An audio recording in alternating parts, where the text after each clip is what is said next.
According to me, Kamal Hassan is a victim of what I think is state terrorism.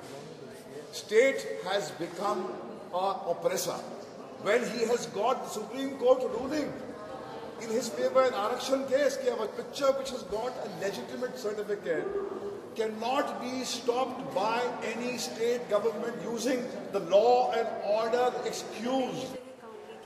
Artistic freedom in a free country, you must have artistic freedom, and if politicians can say what they like and get away with it, I don't see why an artist cannot express themselves in their art.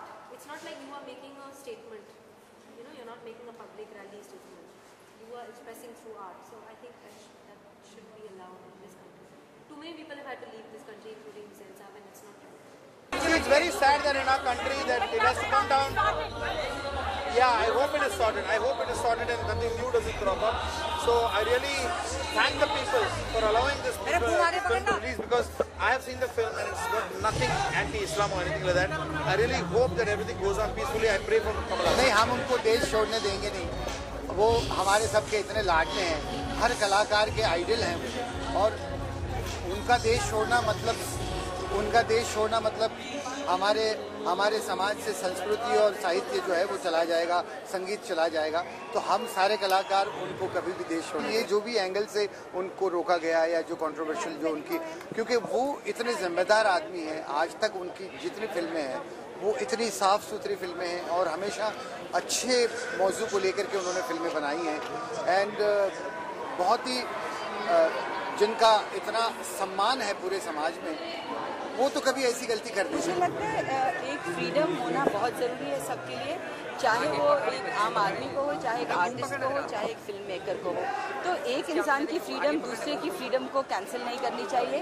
और I think जो बहुत हम आम आदमी को हम जो बहुत एक फ्रीडम ऑफ एक्सप्रेशन दे रहे हैं, आई फील समटाइम्स के कुछ हमारी कंट्री की पॉपुलेशन इतनी बड़ी है कि एक दो लोग बहुत हैं उसको मिसयूज़ करने के लिए. अगर वो कुछ लोग भी मिसयूज़ करें तो बहुत सारे लोगों को, चाहे वो हमारे कंट्री के प्राइम मिनिस्टर हो, चाहे आर्टिस्ट हो, उनको भी दिक्कत हो सकती है, because law is equal for any. मुझे लगता है कि कभी भी कोई फिल्म जो क्रिएटिवली अपने आप को एक्सप्रेस करना चाह रही है, कोई भी डायरेक्टर या मेकर कुछ कहना चाह रहा है, तो सारी इंडस्ट्री एक साथ आए और उनको सपोर्ट दे. ज़रूरी नहीं है कि सबका ओपिनियन एक सा हो, बट ये ज़रूरी है कि हम बॉयकॉट ना करें और इसको एकदम पॉलिटिसाइज ना करें.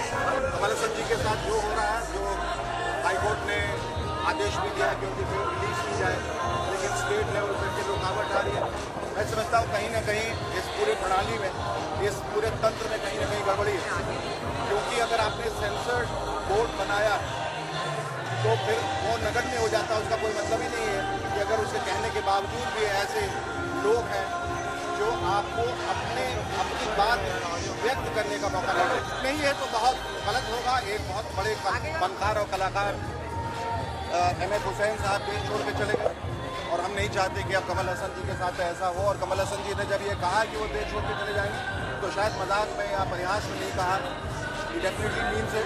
तो ये हम सबका दायित्व है कि हम सब मिल के उनका सपोर्ट करें, ताकि जो वो चाह रहे हैं. और बहुत लोगों ने इस तरह की फिल्में बनाई हैं जहाँ कुछ कंट्रोवर्सी होती है, लेकिन ये फ्रीडम ऑफ एक्सप्रेशन है, फ्रीडम ऑफ थॉट है, और जो कुछ कहना चाहता है अपने तरीके से उसे कहने का मौका है.